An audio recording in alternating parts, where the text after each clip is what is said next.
Hi, I got interested in making this video as I listened on our repeater and I could hear the variation in audio level from one station to another. Now, audio level in FM, the modulation we use on repeaters and a lot of other VHF, UHF work, the modulation level is measured in kilohertz deviation as the deviation from the center frequency. We'll explain that in this video, and we'll try to cover some other things that are related to FM communications. In fact, it kind of blew up on me as I worked through the issues, and I wound up with more material than I thought I was going to have at first. But I hope you enjoy it. I hope it'll help you. Okay, let's start by going through a block diagram of first the transmitter, and then we'll talk about the receiver for a HT, handy talkie. I come in with my voice on the microphone on the left, goes through an audio amplifier, then the signal is applied to a varactor controlled IF oscillator. What's that? Well, it's a special oscillator whose frequency can be changed slightly by the signal from the microphone amplifier.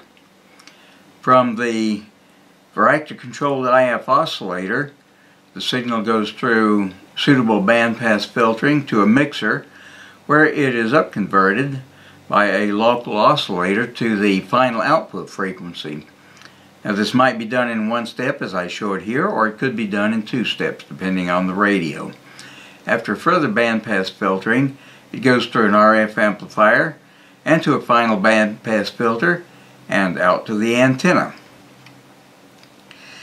The receiver in the HT, or any other transceiver for that matter, does just pretty much the opposite. Takes the signal from the antenna, amplifies it, mixes it down to an IF frequency, where the varactor controlled IF oscillator is replaced by a discriminator used to detect the signal, to an audio amplifier, and then to the speaker. We can represent the modulated signal in a couple of different ways. This is what we call a time domain representation. The unmodulated carrier is shown at the top of the diagram, and the modulation, the audio that you put on, is shown in the middle. Now, we show just a sine wave here for simplicity. The real signal is much more complicated than this, obviously. The resultant signal is shown at the bottom of the diagram, and you see that when the modulating signal goes positive, the frequency goes up, that is, the cycles get closer together, and when it goes negative, the cycles get further apart because the frequency has gone down, and so on and so forth. The other way I can represent this is what we call a frequency domain diagram. Now, here on the top I am plotting the frequency versus the amplitude of the signal. The amplitude is always constant in FM, but the frequency does vary. Shown at the bottom is the same modulating signal you saw before. When the modulating signal is at the quiescent level, or at rest, the zero crossing, I'm at the center frequency. This is what we call the transmitted frequency, or when we talk about frequency, this is what we mean. When the signal goes positive, when the modulating signal goes positive, the signal goes up in frequency to F plus delta F in the green, and when it goes negative, the signal goes down in frequency to the red, F minus delta F. Or it could be the opposite, it doesn't matter. We call the distance between the transmitted frequency and the highest frequency, or the lowest frequency, we call this the peak deviation, or simply the deviation. Sometimes we'll talk about peak-to-peak deviation, which of course is twice that, from the lowest frequency to the highest frequency. Typical peak deviations that we encounter for amateur and commercial voice, 5 kilohertz. sometimes 2.5 kilohertz for narrow channels. Compare that to the old analog TV sound, which in the US deviated 25 kilohertz and in Europe deviated 50 kilohertz. Compare that to FM radio, which deviates 75 kilohertz. Now, the wider the deviation, the better the synad. What's synad? That's an acronym that stands for signal, noise, and distortion. It's the ratio of the signal we measure, plus the noise on that signal, plus the distortion on that signal, divided by the noise and distortion expressed in decibels. Sometimes we just call that signal plus garbage to garbage. We don't want the noise, we don't want the distortion, but sometimes they come along for the ride anyway. Here's the motivation for this whole talk. One night I sat down on the ARESnet on our repeater, and I measured the relative signal level, that is the relative deviation, of the loudest signal on the net to the quietest signal on the net. And this was the distribution I got. There was a 20 dB range from the loudest signal to the weakest signal, to the quietest signal. Now the signal level, or the sound level I get out, is directly proportional to the deviation. So what this means is there's a 20 decibel variation in the deviation. How much is 20 dB? It's a lot. You can definitely tell without any question that you've got a lot of variation from one signal to another when you have your volume control set so that the loudest signal is a comfortable listening volume. You can hardly hear the lowest signal level. So we realized that it would be nice if we could get everyone on closer to the same signal level, which means closer to the same deviation. Now, how do we ensure deviation standard consistent from one station to another? It's the deviation standard we just talked about. That's why we have the standard of 5 kilohertz for most communications. If everyone hit exactly 5 kilohertz, everyone would sound equally loud, though admittedly loudness is a more complex issue than I'm making it out to be here. So how do you know when you're deviating 5 kilohertz when you talk on your radio? Well, you ask our expert Brian to measure it. For those who are not in Sarah, Brian is our local guru on a lot of things, including deviation and FM measurements. He has the professional equipment to let you measure it. And we'll talk more about what the measurements look like in a few minutes. So how do you maintain 5 kilohertz when Brian is not around with his neat professional test gear? Well, you don't. But you try to remember what you did when he was around, and you try to duplicate it as closely as possible. Now, to get a very rough idea of how your deviation compares with the 5 kilohertz standard, the voice announcements on our WB4GQX repeaters are set to be 4 to 4.5 kilohertz deviation. So if you have someone else listen to your signal and compare its loudness with the announcement, you will get a pretty good idea of what your deviation is. To measure relative deviation, you may want to get an audio capture program called Audacity, which is a free program available on the web. It has VU meters, which can give you a rough indication of the loudness, that is the deviation, of two signals, the relative loudness. You can use your computer's microphone positioned close to the loudspeaker in your HT or whatever you're using to get the signal into Audacity. So what tools do you have to adjust the deviation? Well, unfortunately, you don't have many. You can speak louder or softer, or you can move further or closer from the microphone. But that's about all you can do in most cases.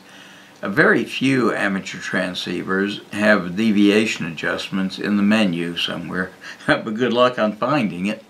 You do need to know where your microphone is on your HT, and you need to play to it. So where is the microphone? Well, that could be a little bit of a problem. On the HT on the left, it's probably the little round hole you see there that's marked. On the HT in the middle, which is the most expensive HT I've ever purchased, well, guess what? The manual doesn't say anything about the microphone. There's a little bit of an up arrow on the diagram, so maybe that's it. But the manual doesn't help. Here on the right is an old HT that I've had for several decades. The manual kind of implied that it was about where I show it, but it was a little bit vague. However, the microphone is just about always around the speaker somewhere. We'll talk in a few minutes about how to speak into the microphone for best effect.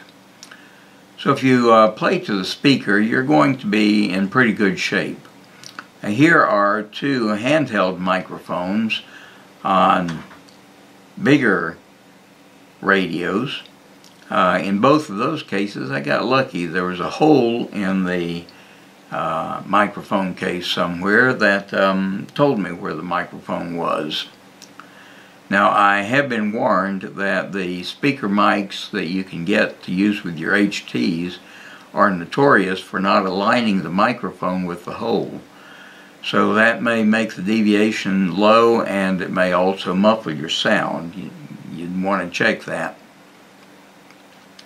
So, speak to the microphone. That seems pretty obvious, doesn't it? If you know where it is. Don't block the microphone with your cheek, hand, or any other body part, and don't block the microphone with clothing or anything else. Now, what you can do to make a mistake, here's the HT with the microphone down in this corner, I think.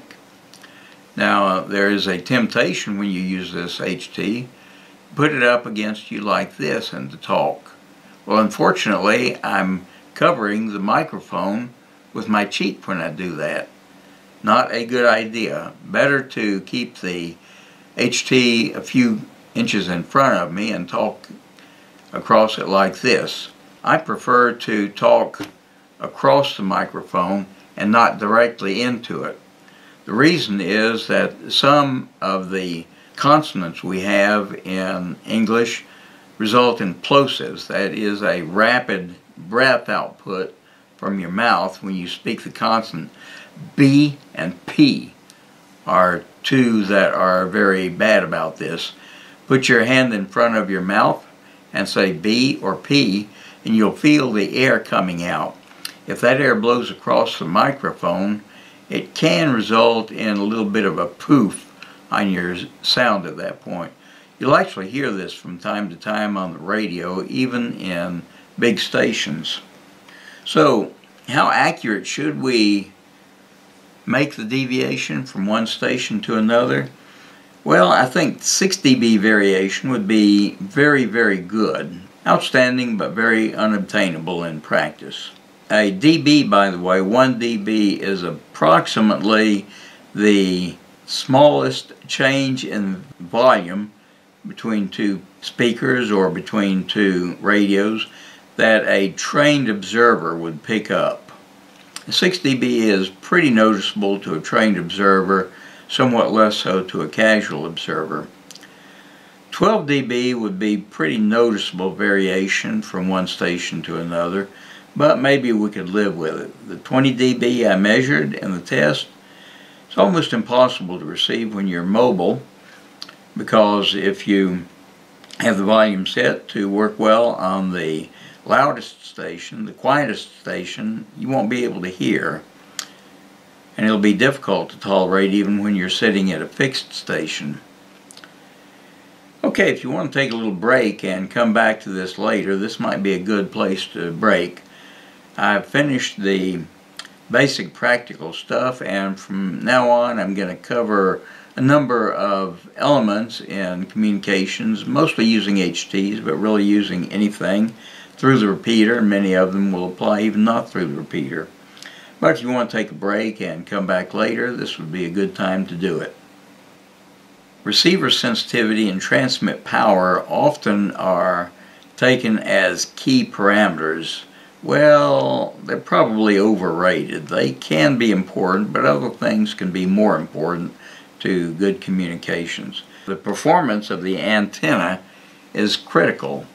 Now, anything is better than the rubber duck that comes with the HT, and you can get other rubber ducks in the aftermarket. But just about anything is better than these. Why do we use them? We use them because they're easy, they're simple, it's convenient, and it works if you're close enough to the repeater.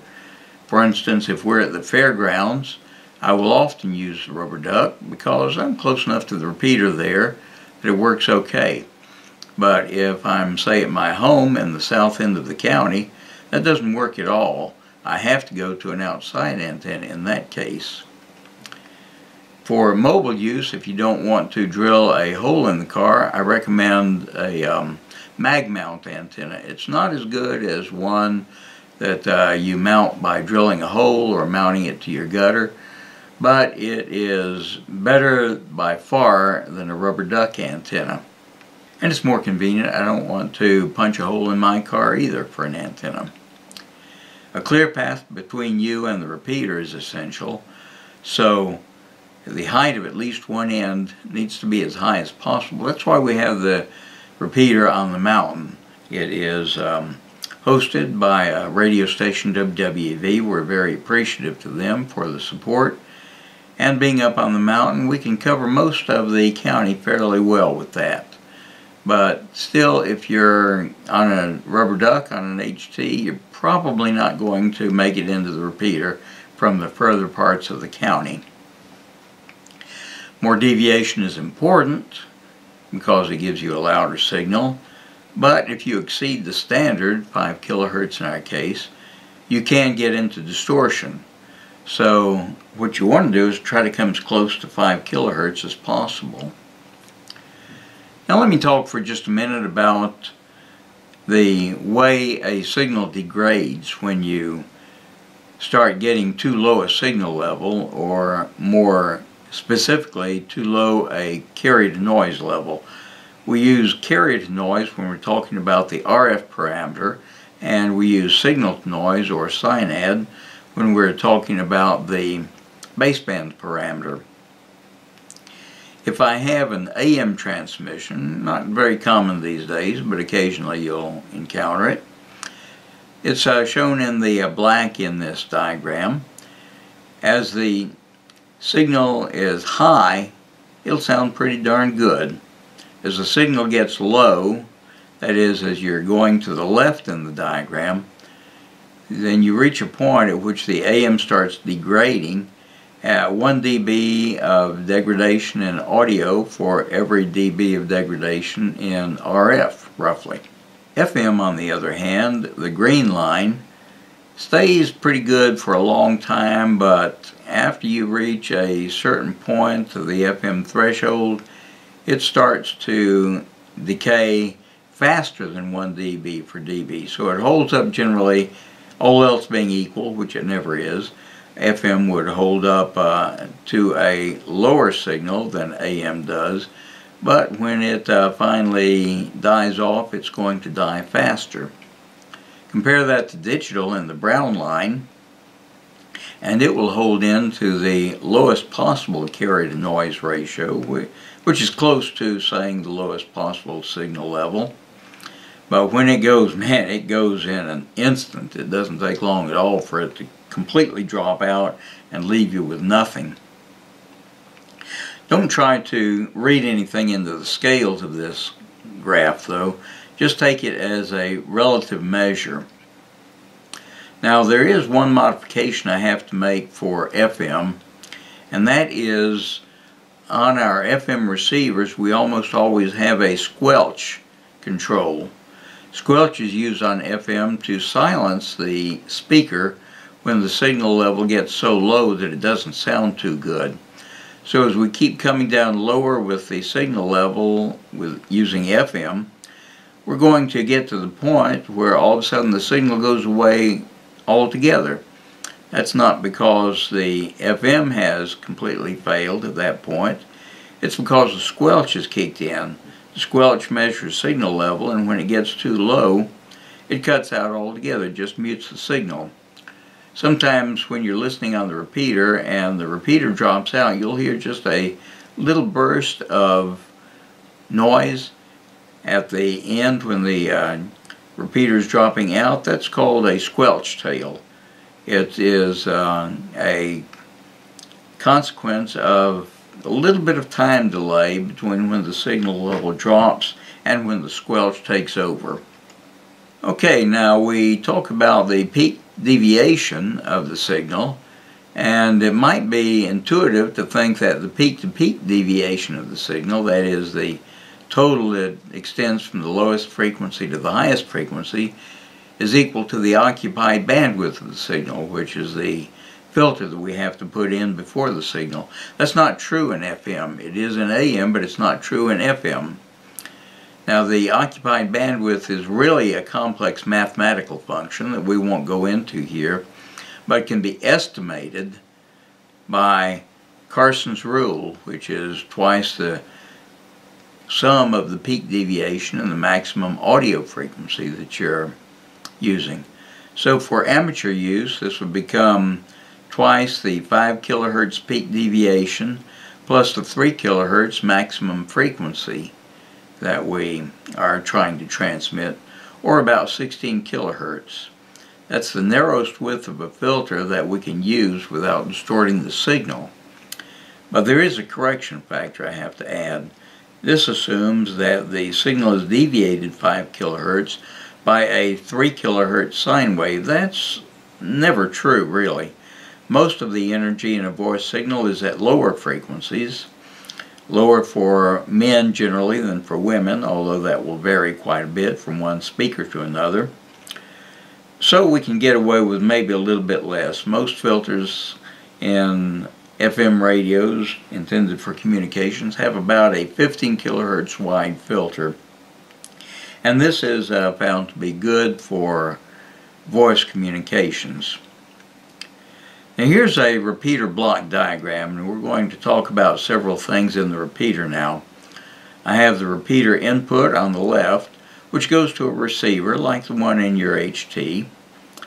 Then it's combined with local audio functions. This might include the time announcements and the station IDs that are added in both code and in voice usually, although only one is required, plus perhaps some other things at different times. All of the signals then go to the transmitter and to the output of the repeater. Oh, audio functions also include, believe it or not, there's still a phone patch on the repeater, although nobody uses it anymore. And multiple repeaters might be linked together on the internet. That would be done also at the so-called baseband, or in the middle between the receiver and the transmitter, when I'm just dealing with the audio signal. So the local audio may deviate the transmitter a different amount than the received signal is deviated, because local audio, that's set up locally. As I mentioned earlier, that is set on our repeaters to between 4 and 4.5 kilohertz. So it will be totally independent of what's coming in on the receiver. That's why you can use the local audio as a reference deviation to determine the deviation of a received signal. Notice also that since the signal is remodulated on a new carrier of the transmitter, the signal level you receive at your HT does not in any way depend on the signal level into the repeater. The signal level you will receive is strictly a function of the transmitter power, the antenna gain, your antenna's gain, and your receiver. Now the repeater input and output frequencies are different. For 2 meters, they are 600 kilohertz apart, and they are 5 megahertz apart on 70 centimeters. And since we normally use the same antenna for both transmit and receive, we'll have an external set of bandpass filters called a diplexer or maybe a duplexer that combines the signals going to the receiver and coming from the transmitter. So this, because of the local audio functions being added, this gives you a nice place to get some ideas if you're talking to another station and that station sounds scratchy or noisy into the repeater, meaning that its signal level is low but not low enough to activate the squelch. Is it the signal from the repeater to your HT that is low, or is it the signal from the other guy's HT to the repeater that's low? Well, you can tell by listening to the local audio announcements. If the local audio announcements are clean, then you've got adequate signal coming from the repeater, and there's really nothing you can do on your end to help the fact that the other guy sounds scratchy. On the other hand, if the local audio announcements from the repeater are scratchy themselves, then you need to figure out a way to get a little bit more received signal level, and you'll be able to pick up the repeater and the other station better. That might mean changing locations, it might mean changing antennas, or making some other improvement. Now remember, and even a lot of people who are involved in FM for a living tend to forget this if they don't work with the fact every day, but loudness has nothing to do with the RF received signal strength, assuming that it's loud enough to get full quieting, that is, to get a good audio signal. It has everything to do with deviation. Loudness is strictly a matter of deviation of the carrier and not the strength at which the carrier is received. But if the received signal drops too low, the audio will start to sound scratchy and may break up. And of course, if it's low enough, as we've already shown, it drops out completely. So because there are two radios, two receivers that the signal goes through, coming through the repeater into you, the first receiver is in the repeater and the second is in your audio. Either or both may experience marginal received level, and as we've already said, you can tell by listening to the local announcements in the repeater whether the problem is what the repeater is receiving from the other station or what you're receiving from the repeater. What's polarization? Well, the electromagnetic field, radio frequency field, radiated from the HT, from the antenna. Since the signal is electromagnetic, it has an electric component and a magnetic component. The electric component is in a direction parallel usually to the receive antenna direction. For repeater use, we use vertical radiation. Now, the polarity of the signal depends strictly on the orientation of that antenna. The electric field is along the length of the antenna, and it's the electric field always that we use to define the polarization of the signal. The magnetic field, on the other hand, radiates out in concentric circles from the antenna. It's at right angles to the electric field. Now, when you get far enough away, the magnetic field looks like it's a plane wave at right angles to the plane of the electric field. When you're too close to the antenna, you will observe some bending of the fields, even though, of course, we can't observe that as we normally observe the signal, but theoretically it's there, and with sophisticated instruments we might be able to detect it. The polarization of the receive antenna, of the antenna of the repeater, is, of course, has to be the same as that of your receiver.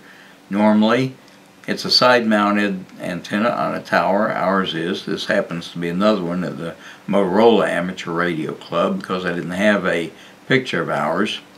But you can see that the antenna is vertically oriented, so it's putting out vertical polarization too. If you hold your HT at an angle, or so that the antenna is other than vertical, then you're going to be transmitting some other polarization with a big horizontal component. If the HT is completely horizontal, then you will be transmitting horizontal polarization, and that is going to cause quite a bit of attenuation as received by the repeater, and vice versa. So you want to make sure that you are holding your HT approximately vertically. A few degrees off vertical isn't going to make that much difference, but you don't want to get it way off vertical, such as if you were holding it horizontally. We call that cross polarization or cross pole, and it means that the signal strength is going to be much less than it would be otherwise. Now, something else you may run into occasionally when using an HT, and I ran into this recently myself when several of us were using HTs close together. The repeater on the mountain may be sending a fairly strong signal, but it could be a long way away. So you're receiving a much weaker signal from that. If someone else is transmitting on another HT that is close to yours, then he's transmitting a much higher signal level as your HT would interpret it, would see it. And this can overload the receiver in your HT, so even if he's transmitting on another frequency, such as the repeater input, and you're listening on the repeater output, it could block the signal from being received on your HT. We call this desensing, or simply Dsense. It could desensitize your radio. So if you and somebody else are transmitting close by and you're not hearing it properly on your radio, it could be because the two signals are too close together and you'd need to move further apart in order to hear the signal from the repeater. I talked earlier about using the Audacity program to get a rough idea of the deviation of other signals. This is what a screenshot of the Audacity program looks like, although just about everything in there can be moved to another location, so it might look a little bit different on your screen. Now, you may have to go into recording by pressing the round record button in order to display the volume units, or the volume of the other signal. When you do, then on the record level meters, which are pretty small in Audacity, on the record level meters, you will see these bouncing back and forth with the audio from the station you're receiving. There will also be two vertical lines, as I was able to show here, that will stay up for a second or two, indicating the signal level of the incoming signal. So looking at those will give you probably the best idea of signal level. Now, you want to make sure that the record audio by the little microphone symbol is pointed at the audio input on your computer that you're actually using. Most computers will have several audio inputs, and that could be pointing to the wrong one and you wouldn't get anything. Okay, finally, I mentioned earlier we ask Brian sometimes to measure the deviation of our radios. This is what the printouts look like that he will give you. This is for the receiving, testing receiving on your radio. Now, the standard for measuring received sensitivity is at a SINAD of 12 dB. So the machine will automatically set itself to about 12 dB SINAD, and then will measure the amplitude of the signal that it's sending to your radio, and that amplitude is shown in the lower right in the green. Now, this does not include the effect of the antenna, which can be significant, so the antenna is totally separate from this. And as I say, the sensitivity is important, but it's probably not as important as the antenna and other things are. Here's what you see in the transmit. You'll see the transmit error in hertz. This is how much the frequency of your radio is off. I would say up to, half a kilohertz or so isn't too bad in the error department, and you probably are not going to have that. The transmit power you're putting out is shown below that. Remember that while more transmit power might result in you're communicating over a slightly longer distance, it also means more battery drain from an HT, so we don't get something for nothing. In the FM deviation, the thing that started this is shown in the upper right on this diagram. This is the thing we try to get as close to 5 kilohertz as we can. Well, I hope you've enjoyed this kind of tour of FM and how it works with your radio, and hope you enjoy your experiences on FM. Good luck.